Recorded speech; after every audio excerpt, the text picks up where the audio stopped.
नमस्ते, जय हिंद। मैं हूं ऋषि सिंह और आप देख रहे हैं हमारा खास शो विस्तार से। आज हम बात करेंगे दक्षिण चीन सागर के उस छोटे से समुद्री हिस्से की जो दिखने में तो सिर्फ कुछ चट्टानों और पानी से भरा है, लेकिन इसके पीछे छिपा है एशिया की बड़ी ताकतों का टकराव और अंतर्राष्ट्रीय राजनीति की बड़ी चालें। ये है स्कार्बोरो शोल, जिसे लेकर फिलीपींस और चीन के बीच लंबे समय से विवाद चल रहा है।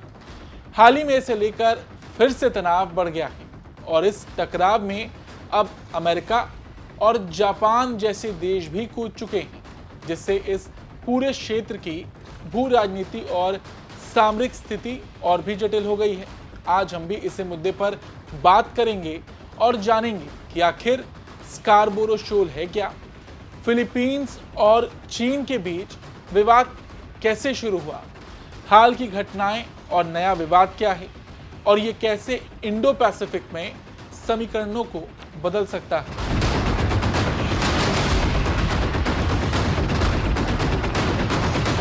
देखिए, स्कार्बोरो शोल एक समुद्री इलाका है जो कोरल रीफ और पानी से बना है। इसका आकार एक त्रिकोण जैसा है और ये लुजोन द्वीप से लगभग 220 किलोमीटर दूर है। ये शोल फिलीपींस के एक्सक्लूसिव इकोनॉमिक जोन यानी EEZ आर्थिक अधिकार क्षेत्र में आता है, लेकिन चीन भी इस पर अपना दावा करता है। इस शोल को फिलीपींस में पेनाटैक शोल और चीन में हुआंग्यान दाओ कहा जाता है। ये इलाका मछली पकड़ने के लिए बहुत फायदेमंद है, इसलिए फिलीपींस के मछुआरे यहाँ सालों से आते रहे हैं और मुख्य विवाद भी इसी कारण है।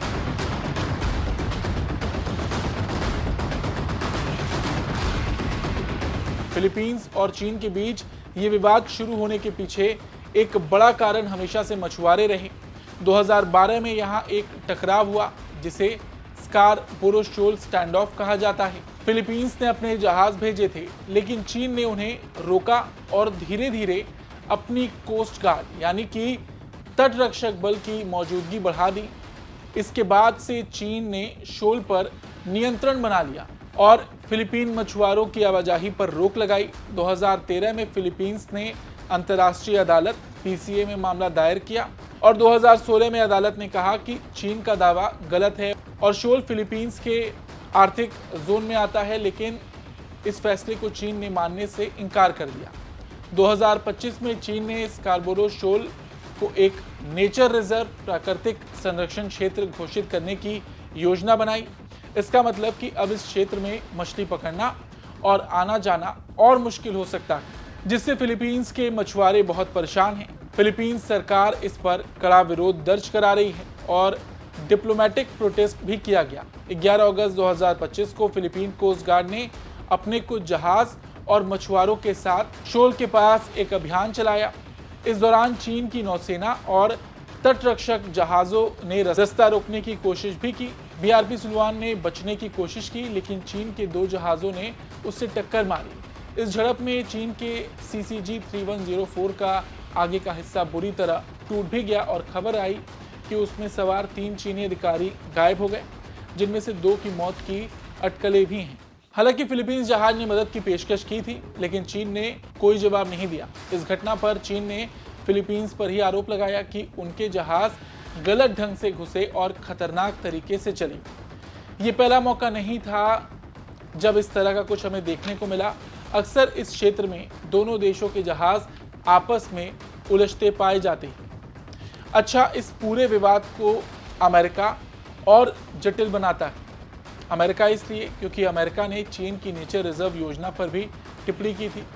अमेरिकी विदेश मंत्री मार्को रूबियो ने कहा था कि बीजिंग का स्कार्बोरो शोल को नेचर रिजर्व घोषित करना पड़ोसी देशों के खिलाफ जबरदस्ती करने का एक और तरीका है। ये पूरी तरह से क्षेत्रीय स्थिरता के खिलाफ है। रूबियो ने साफ कहा था कि चीन का ये कदम अवैध है और ये 2016 के फैसले की सीधी अनदेखी करता है, जिसमें कहा गया था कि चीन ने फिलीपींस के मछुआरों को गलत तरीके से रोका था। अमेरिका ने फिलीपींस के मछुआरों के हक में खड़ा होने की बात कही और साथ ही चीन से शांति और अंतर्राष्ट्रीय कानून का पालन करने को भी कहा। इस मुद्दे पर अमेरिका फिलीपींस का समर्थन करता है। हाल ही में जापान, अमेरिका और फिलीपींस ने जॉइंट मैरीटाइम एक्सरसाइज की, जो फिलीपींस के समुद्री क्षेत्र में हुआ। इस अभ्यास का मकसद था क्षेत्रीय सहयोग मजबूत करना, फ्री और ओपन इंडो पैसिफिक की गति को आगे बढ़ाना और ये दिखाना कि चीन की धमकियों के बावजूद तीनों देश मिलकर काम कर सकते हैं।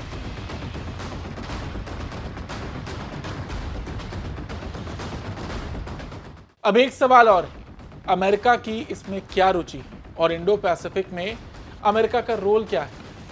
देखिए, सबसे पहले तो साउथ चाइना सी से हर साल कई ट्रिलियन डॉलर से ज्यादा का व्यापार होता है।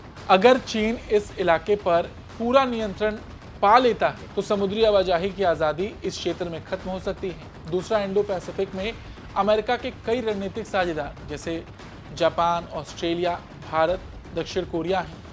यहाँ अमेरिका चाहता है कि ये क्षेत्र फ्री और ओपन बना रहे। अमेरिका का मानना है कि कोई भी देश, चाहे वो कितना भी ताकतवर हो, दूसरे देशों के समुद्री अधिकारों का उल्लंघन ना करे। इस मुद्दे पर भी मार्को रूबियो ने कहा है कि अमेरिका और उसके साझेदार कानून के अनुसार समुद्र और आकाश का इस्तेमाल करने के अधिकार की रक्षा करेंगे। अमेरिका इसके साथ ये भी दिखाना चाहता है कि उसकी इन क्षेत्रों में भी पकड़ काफी मजबूत है, खासकर जब उसका चीन से विवाद काफी वक्त से चला आ रहा है।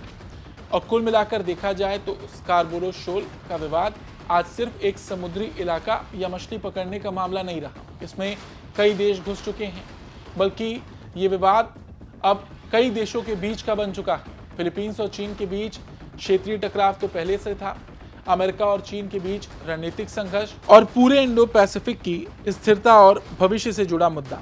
चीन लगातार कोशिश कर रहा है कि वो इस शोल पर अपनी पकड़ मजबूत करे, चाहे फिर वो कोस्ट गार्ड को भेजकर हो या नेचर रिजर्व बनाने के नाम पर।